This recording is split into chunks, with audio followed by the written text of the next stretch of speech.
200 c'est ok, tu zoomes déjà, déjà bien. Là c'est juste pour essayer de trouver un paquet de signaux. Alors, c'est de l'euro USB. Hop, attends, je m'organise un peu. Ah oui, on voit que le MACD. Ouais, c'est ça, le but du jeu. C'est le but du jeu, oui. Le but du jeu, ça va être de. Allez, c'est pas grave.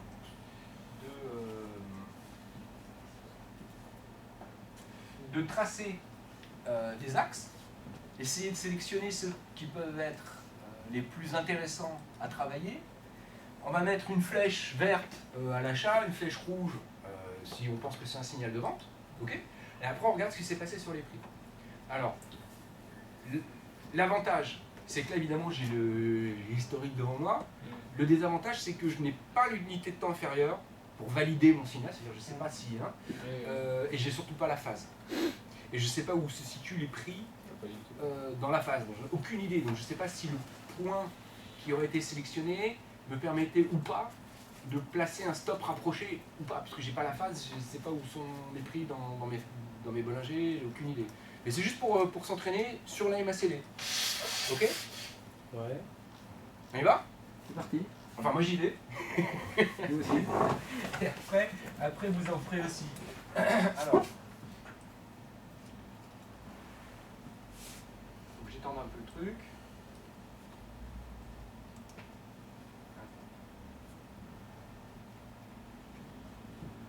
Voilà. Comment est-ce que ça apparaît ici? Ouais, ça va terrible, c'est pas grave. Alors, une petite seconde de décompression, concentration, mise en action.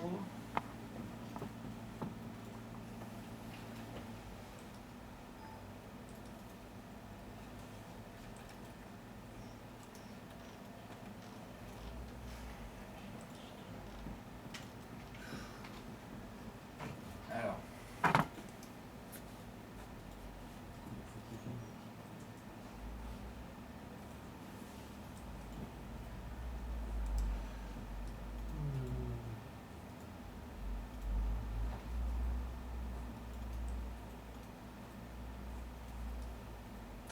Allez, j'y vais.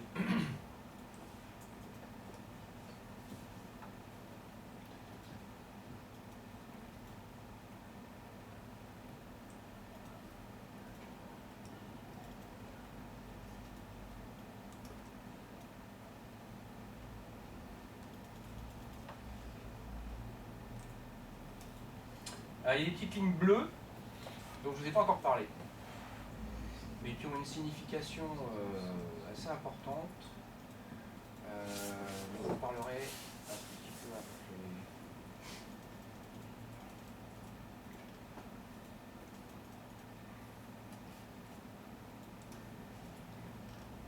Je prends.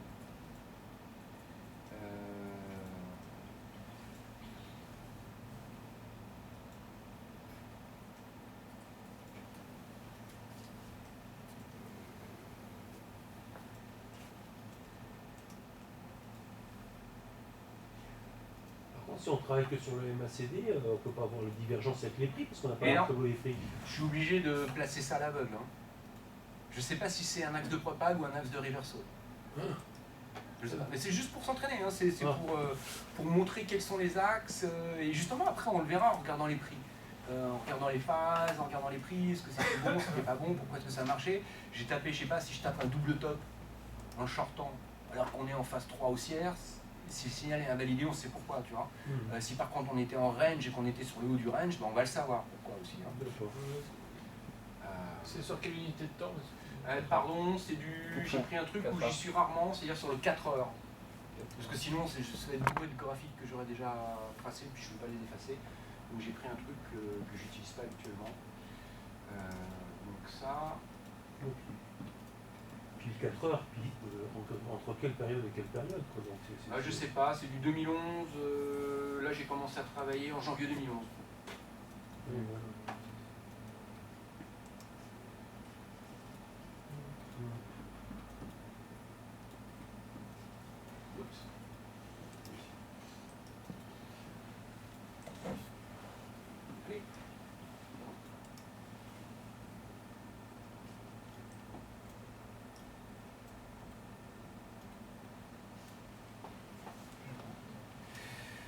Ok. Oh là là. Quelle histoire. Je crois qu'il faut une formation sur Pro Real Time. T'inquiète. Tu sais quoi, on se fait ça tout à l'heure tranquillement. Plaisir, parce que j'ai écran Ah mais blanc, bien sûr, mais il n'y a aucun problème. Ouais, C'est très simple. c'est très simple. C'est super simple. Ouais. J'ai voulu mettre deux courbes, le machin, et j'ai voulu zoomer la notation Ouais. d'hôtel. Mais si vous voulez, on se garde ça pour un moment où on est un peu fatigué. On se fait un petit peu de basics sur Pro Real Time. Hein. Mais tu verras, le menu, la réglette en haut, il y a très peu de fonctions. Hein. Ah mais j'en ai pris une, ça n'a pas marché. Ouais, ok. Attends que je t'explique. Hein. Je te montre. On sent pas l'air très compliqué, oui, mais Et comment on fait pour revenir en arrière si on a fait une faute sur non, Pro c'est Real Time vraiment s'amuser. Quand t'as fait l'échappement, Non. Quand j'ai fait l'échappement, c'est disparu. Attends, je fais ce truc-là. Parce que Parce l'air de rien, il faut un tout petit peu de concentration. D'accord, tu cliques sur changer de valeur. Voilà, et en haut, là, tu tapes euro USD. Tu vas avoir un choix et tu prends euro USD. Après, tu connais. Après, tu connais. Je compris.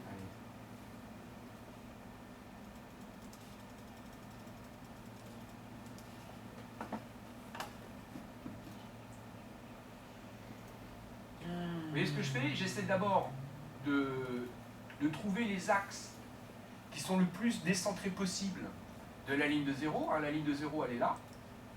J'essaie de regarder quels sont vraiment les axes qui sont le plus éloignés, de façon à les relier par des supports et par des résistances. Et généralement, j'attaque au niveau du numéro 3, hein, du troisième rebond. Alors je ne sais pas si c'est un axe de propagation ou je ne sais pas non plus si c'est un 1, 2, 3, c'est pas grave. Mais je sélectionne le troisième point, en règle générale. Alors on va continuer.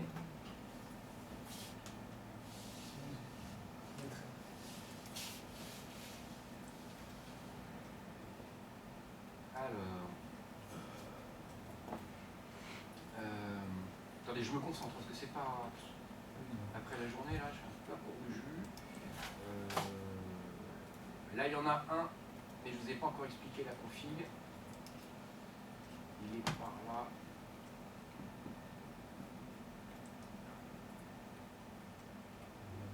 Et il est là.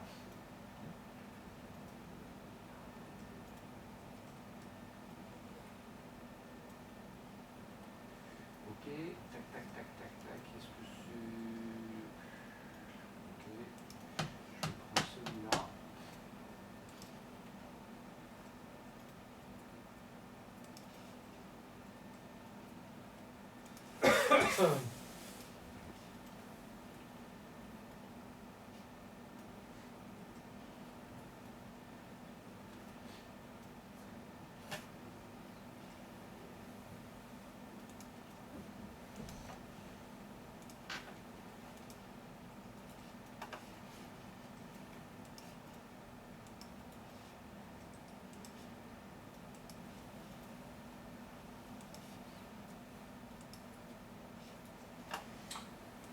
Ok, qu'est-ce qu'il y a là-dedans? Donc, vous voyez, je ne les sélectionne pas quand ils sont proches de la ligne de 0. Hein.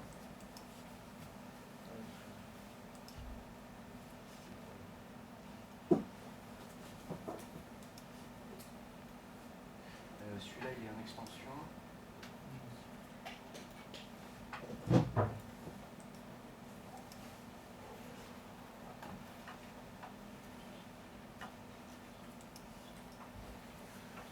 C'est un double bottom en zone de contre-mesure.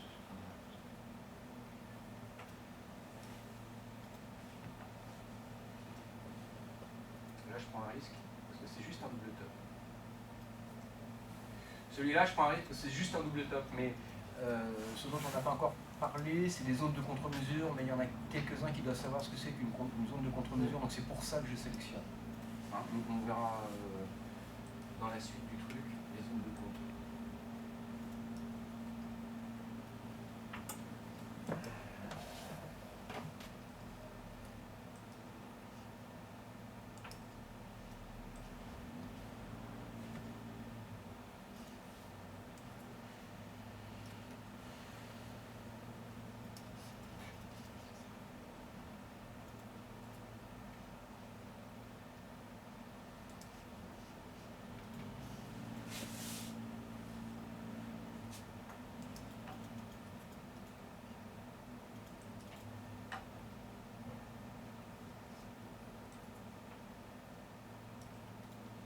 Là, il est un peu proche de la Ouais, ligne de 0, ouais. mais c'est pas grave, on prend quand même.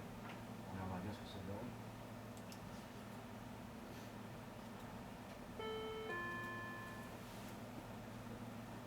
Oula, il s'est passé quelque chose hein, sur l'euro dollar. Chose.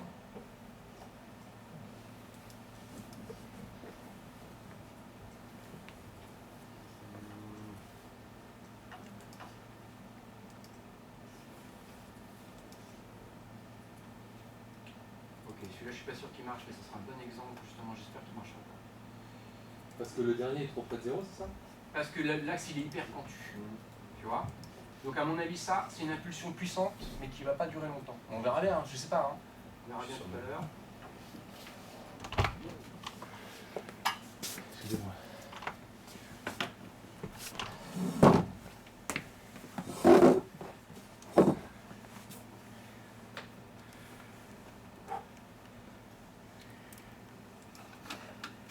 Voilà. 1, 2, 3, il y a d'autres trucs. Revenir en arrière.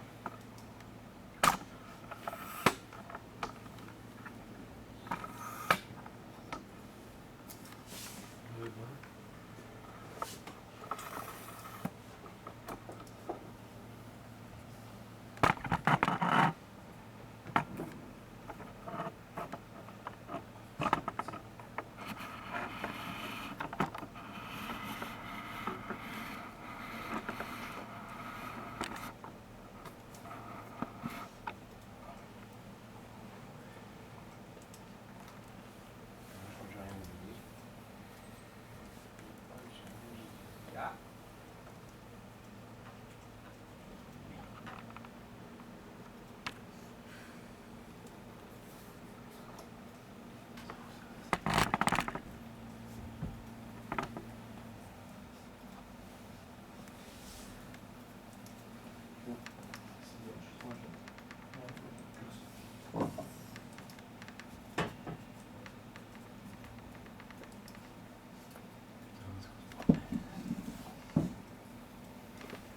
Ok, 2011, 2012, on a un an d'historique. On peut en faire d'autres après. Ok, on regarde ce que ça donne.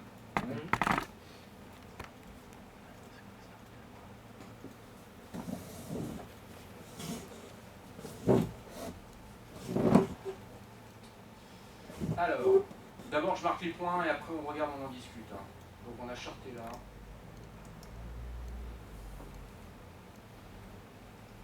On a acheté là. On a acheté là. On a acheté là. On a...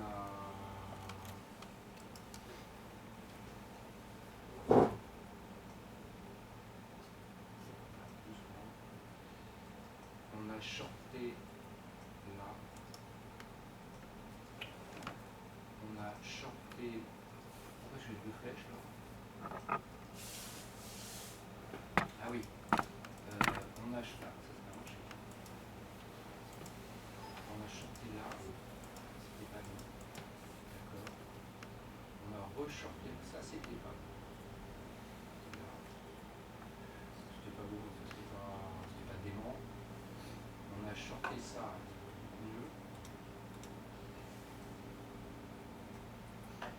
Ensuite,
on injecte.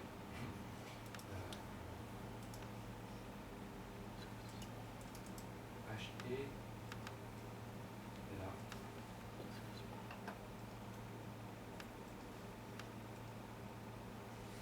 Et voilà. Alors.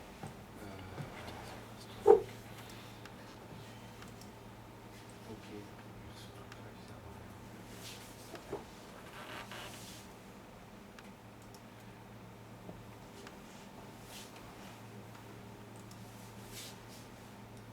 Alors, débriefing.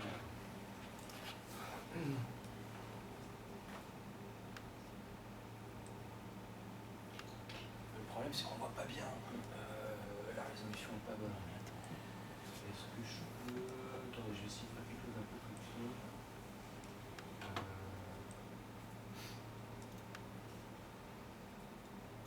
Alors, je vais les mettre comme ça. C'est mieux ça. Regardez. Et les bols, je vais les mettre dessus. Non, c'est pas, c'est les 20 qu'il faut. Je vais les mettre en light, sinon on va rien voir. On va passer là-dessus. Voilà, j'ai un peu plus lisible. Et les prix, tiens, ils en font bleu.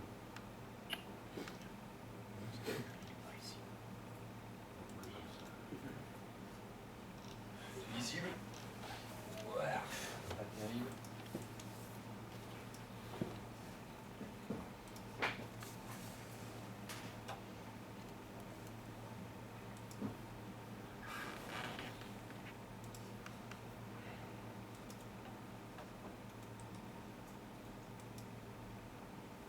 Alors maintenant on a les prix, maintenant on a les phases, et maintenant on regarde.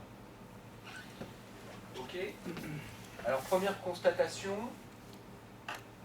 c'est comme je vous l'avais montré au début ce matin. Il n'y a pas des signaux, c'est pas comme les macellés à la Gérard Arpel, il n'y en a pas tous les 2 jours. Ce qui n'est pas plus mal d'ailleurs. Donc, shortez ici. Pourquoi? Je vous laisse regarder un petit peu pour que vous faisiez aussi la main. Donc, en zoomant out, j'ai essayé de prendre toujours pareil, les axes les plus décentrés possibles de la ligne de 0.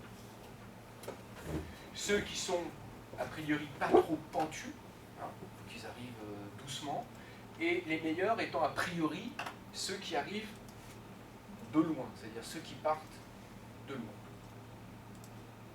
J'ai pas entendu. J'ai pas écouté. Depuis le début ou juste le dernier? Depuis le début. Oui. 30 secondes. J'ai essayé de sélectionner, comme ça, des axes qui sont le plus décentrés possible de la ligne de 0. La ligne de 0, c'est la petite ligne pointillée horizontale ici. La 0. Donc ceux qui sont le plus en haut ou le plus en bas possible. Ceux qui viennent du plus loin possible, okay, et ceux qui ont le moins de pente possible, tout en sachant qu'a priori, quand ils sont très pentus, oui, il peut y avoir impulsion, mais elle risque d'être brève. Donc je les ai juste sélectionnés comme ça. Et après, j'enquille. Voilà. Je ne pose pas de questions, poum, poum, poum, poum, poum, je trace les axes, ce que j'ai fait, et après on regarde sur les prix. Ok. Donc ceci, oui. J'ai juste une précision. Qu'est-ce que tu fais des intermédiaires là qui... Tous ces petits trucs-là? Il y a pas, il y a des petits, mais il y en a des moyens gros quand même. Alors, donne-moi un exemple. Genre, entre les 2 premiers points de ta ligne rouge, en partant de la gauche vers la droite. Celui-là? Ah bah t'en as un, ouais. Ce machin, qu'est-ce que t'en fais là? Ouais. Je prends le 3e point. Je prends toujours les 3e points. Parce que j'essaye de prendre des axes de propagation. Je ne prends pas le 2e, parce que le problème, quand tu es ici, tu ne sais pas si c'est un axe ou pas. Tu as juste 2 points pour tracer une droite. Moi, j'attends le 3e. Le 3e point. Là, tu peux voir, est-ce qu'on était en... Non, on n'était pas en divergence. Le truc se retourne là. Qu'est-ce qu'il a fait qu'il monte comme ça et qu'il atteint même pas ce fameux axe? Celui-là? Ouais. On peut appeler résistance, mais il s'est arrêté, il est quand même assez gros, et puis il a arrêté. Il est où? Il est là. Il est là sur le graphe. Parce qu'après, tu as une espèce de signal baissier quand tu as une baisse conséquente. Quand même, Oui. Ah, mais tu n'attrapes pas tous les signaux avec. Ouais, là, on était en phase 3 baissière. Donc le système qu'il faut utiliser en phase 3 baissière, puisque c'est une tendance, est un système de suivi de tendance. Puissance relative, on verra demain. Ok? Ça te permet de faire du contre, ou aussi du suivi, mais le système qui sert à faire du suivi de tendance, je ne sais pas d'ailleurs si quelqu'un a la puissance relative et sait s'en servir, s'il donnait ou pas un signal à ce niveau-là. J'en sais rien. Faut voir. Ouais. Le but du jeu là, juste avec les Le plus macélés. difficile, c'est de trouver 3 points quand même. Hein. Ben non, tu traces un axe. Et tu vois, 1, 2, 3, short là. En plus, short idéalement placé. Ici, tu es dans un range, tu es sur la bolle 100. Alors, je ne sais pas ce qu'a fait l'unité de temps inférieure aussi, c'est pareil, hein, parce que j'aurais fait exactement le même travail graphique sur l'unité de temps inférieure pour avoir mes axes de propagation. Exactement de la même manière. Mais là, je ne sais pas, je n'ai pas l'unité de temps inférieure. Là, il tape la bolle 100. Et voilà, je ne me pose pas de questions, je le short ici. Voilà. Parce que j'ai mon axe qui fait avec 3 points, qui est décentré de la ligne de 0, qui vient de loin et qui a une pente qui n'est pas trop, justement, qui est une pente qui est modeste. Hein. C'est pour prendre l'outil en main, hein. Je ne dis pas que je l'aurais nécessairement shorté, machin, etc., mais c'est les règles que j'utilise pour sélectionner ces axes. Après, unité de temps inférieure, après, système de puissance relative si on est en phase 3, et ainsi de suite. Hein. Là, pour l'instant, je regarde. Ensuite, qu'est-ce qu'on a eu? Alors, on a eu 2 signaux d'achat qui se sont manifestés alors ici et ici, alors qu'on était effectivement en tendance haussière. Donc, il me dit là et là. C'est correct. Mon axe de propag, il est là. J'ai pris pareil, j'ai pas pris le 1. Là, je ne savais pas. J'ai pas pris le 2 parce qu'évidemment, au deuxième point, je ne peux pas tirer mon axe. Par contre, quand je suis là, en imaginant que je n'ai pas la suite des événements, c'est ce que je vous disais tout à l'heure, je tire mon axe, comme ça, sur le futur, et sur Pro Real Time, il y a la possibilité de faire des extensions d'axes, on peut les étendre dans le futur, et à un moment, ici, je reviens sur cet axe. Et quand je reviens sur cet axe, si mon unité de temps inférieure se retourne, et ce qu'elle a dû obligatoirement faire pour relancer la hausse, hein, obligatoirement, hein, eh ben, je prends. On n'a pas l'unité de temps inférieure, donc j'ai pris avec un tout petit peu de retard le retournement, parce que je joue que sur une unité de temps. Donc là, achat. Impeccable en plus, puisque c'est une propagation haussière dans une dynamique haussière que je ne peux constater maintenant. Tout à l'heure, je ne le voyais pas. Donc là, c'est un 4e point là qu'on a là. Alors oui, je l'ai fait en 3 et je l'ai fait en 4. Voilà. Tant que l'axe était valable, tu vois, s'il avait perduré comme ça, et qu'on était revenu, qu'on s'était retourné à ce niveau-là, j'aurais aussi pris j'aurais mis une flèche verte sur le 5e, et des fois ça fait 5, 6, 7. Quand on fait sur l'unité inférieure, on voit la prise de position. Voilà. Et donc là, c'est du potentiel, mais ça doit être... Parce que le truc, c'est quand on est là, on ne voit pas la suite. Ouais, non, on ne connaît pas la suite. Donc, par contre, donc si on regarde la suite, à un moment, on peut avoir une mèche au niveau des prix là, qui pourrait un peu... ouais, contre moi. Il faut simplement pas se faire peur quand on voit ça. Si on rentre en position Là, là, il y a c'est là qui... Là, ce qui est certain, on voit maintenant, parce qu'on a l'historique, hein, c'est que obligatoirement l'unité de temps inférieure s'est retournée, à la hausse ici, mais obligatoirement elle s'est retournée aussi quelque part par là. Donc là, c'est au moins relâcher un tiers de position.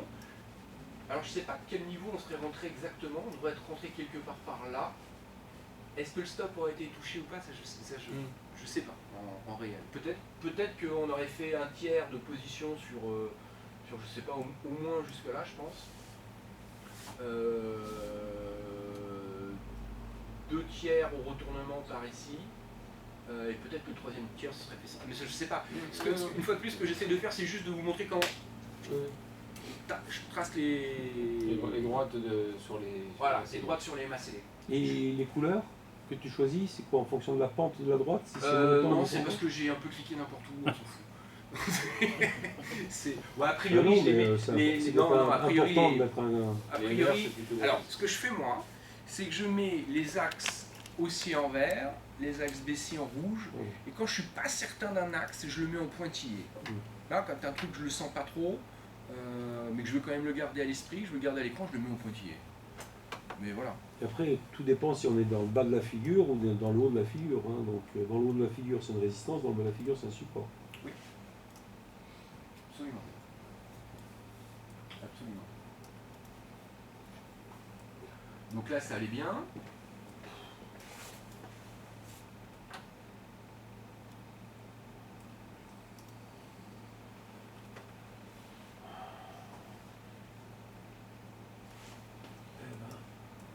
Alors on a shorté celui-là. Enfin, j'ai shorté celui-là. Bah, statistiquement, c'en est un qui aurait dû passer, mais il n'est pas passé. Trop tôt. Trop tôt. Et l'axe, il est là. Ah mais non, attends, j'ai fait une erreur. Je suis au deuxième point. Non, non, non, celui-là, je peux pas le shorter, je suis au deuxième point. 1, 2. C'est celui-là, le troisième.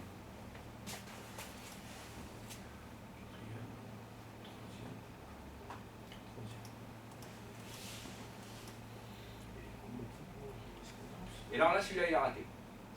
Ouais. Il a raté et il est très intéressant. Il n'a pas marché.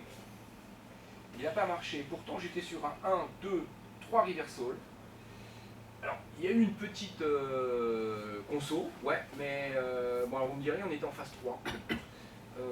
Mais en phase 3, alors je ne sais pas ce qu'aurait dit l'unité de temps inférieure ici, si elle m'avait donné effectivement le signal de reversal ou pas. Il y a eu une petite conso, c'est revenu taper la bolson. Vous avez vu un peu la régularité des bolsons? Pam, pam, pam. Ici c'est passé un peu, là, pam, pam, pam, pam, pam. Vous avez vu le bolson? C'est monstrueux. C'est toujours comme ça. Enfin, on va dire, c'est fréquemment comme ça. Ah, c'est une espèce d'orange. c'est souvent comme ça. Alors, je vais dire ça de la même manière, c'est des points sur lesquels il faut faire super attention. C'est vraiment des points hyper importants. Ou pour des prises de bénéfices, si on est, par exemple, haussier, qu'on vient taper une résistance, ou pour un short, si on veut faire un reverse de position. Mais vous voyez comme ça que les bolsons, regardez, pam, pam, pam, pam. Alors là, pam, ok, là on passe en phase 3 haussière, tac, tac, pam, ici c'est bien tapé, ça tape, petite impulsion.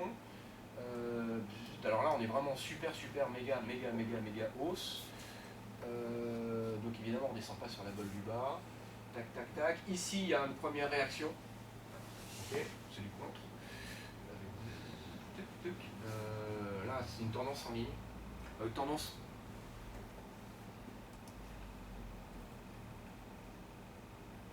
Ok, on en parlera après. Tendance en ligne. Il tape, il tape, il tape. Il dégage, il tape, il tape, il tape, il tape, il tape. Ça fait beaucoup de points intéressants. C'est pas parce que les prix viennent taper là qu'il faut immédiatement passer à l'action. Ce que je dis simplement, mais là je suis super sérieux. Parce que c'est des zones où il faut faire excessivement attention. Il y a des moments, effectivement, ça peut transpercer. Où est-ce qu'il a transpercé méchant? Il a transpercé là, méchant. En plus, il a tapé les zones de plus bas relatifs. C'est vraiment un signal de pourri, ça. Parce que niveau graphique, il casse. Il fait semblant de partir à la baisse et là il balance un big bottom. Alors je sais pas si c'est Mario qui a parlé ou j'en sais rien, ou la BCE, je sais pas ce qui s'est passé. Mais ça c'est excessivement difficile à jouer. Par contre ce qui est certain, toujours pareil, c'est qu'en termes de trading, quand on était là, on se disait tiens, il y a la bolle, peut-être que je pourrais intervenir là. Ok, là a priori, parce qu'on était sur la bolle 100, je peux peut-être intervenir. Et on regarde l'unité de temps